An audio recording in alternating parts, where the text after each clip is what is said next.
weeks have been probably, they say, the most successful 2 weeks in the history of any presidency. Now all we have to do is keep it going for another couple of hundred weeks. Joe rode a bicycle, 47's flooring a Ferrari. Quote, Trump has made public appearances and taken media questions almost every single day. Each EO signing turns into a press conference. Every trip on Air Force One, an impromptu gaggle with hacks. Trump has dominated every moment of the news agenda. Joe Biden, he is not. This isn't by accident. Trump's inner circle has been plotting for years. So what we got to do is just hit, and keep it. It's momentum. The opposition party is the media.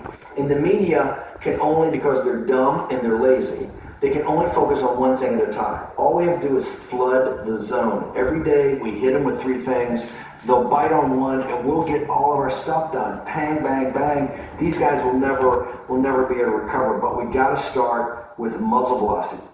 The momentum continued today. Attorney General Pam Bondi dropping the investigation into Project Veritas. Remember, they got their hands on Ashley Biden's diary back in 2020? And Bondi's suing Illinois and Chicago for interfering with ICE deportations. Secretary Rubio is now in charge of the persnickety librarians at the National Archives. Remember the ones who kicked off the Trump raid? And the president met with Congress to lay out his tax plan. Listen. No tax on tips, which is obviously a very public campaign promise the president made. No tax on seniors' Social Security. No tax on overtime pay. Renewing President Trump's 2017 middle-class tax cuts. Again, these are the president's priorities. Adjusting the SALT cap. Eliminate all the special tax breaks for billionaire sports team owners. Close the carried interest tax deduction loophole. Tax cuts for made in America products. This will be the largest tax cut in history for middle-class working Americans. Trump isn't just cleaning house, he's doing some redecorating. The stories of legends like Washington, Winthrop, and Williams remind us that without faith in God, there would be no American story. Every citizen should be proud of this exceptional heritage.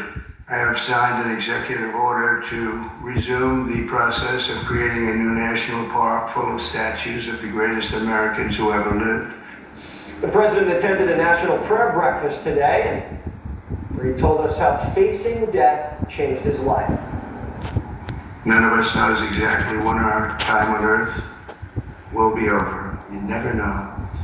A truth I confronted a few short months ago. If I was a little more than that 90-degree angle, it would be no good. And if I was a little less, it had to be perfect. The thing went right along the edge. It didn't affect my hair, can you believe it? Might have touched it, but not where it counts. Not the skin part. But honestly, it changed something in me. I feel even stronger. I believed in God, but I feel much more strongly about it. Something happened. So thank you. Then Trump called for every American to bring God back into their lives. We want to come together, and the happiest person, the element, the everything that's going to be happy. People of religion are going to be happy again. And I really believe you can't be happy without religion, without that belief. I really believe it. I just don't see how you can be. So let's bring religion back. Let's bring God back into our lives. And then we learned what motivates the president. One floor below us, Reverend Graham's statue stands with an open Bible. The page turned to a letter from the Apostle Paul, which reads, "Let us not grow weary of doing good, for in due season we will reap if we do not give up." Never give up. Never, ever give up. You can't.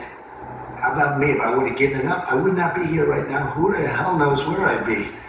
It might not be a good place. If it was up to the Democrats, it would not be a good place at all. Never, ever give up. Jillian Michaels is the host of the Keeping It Real podcast. All right, Jillian, you strike me as someone who maintains incredible discipline, focus, energy, endurance. Is that what you're seeing right now in Washington? Jesse, I'm seeing that squared. When Steve Bannon said that the media is too lazy and dumb to keep up with him, I was ashamed because I can't keep up with him. I was keeping score in the beginning because there was so much winning, and I was doing a little bit of gloating.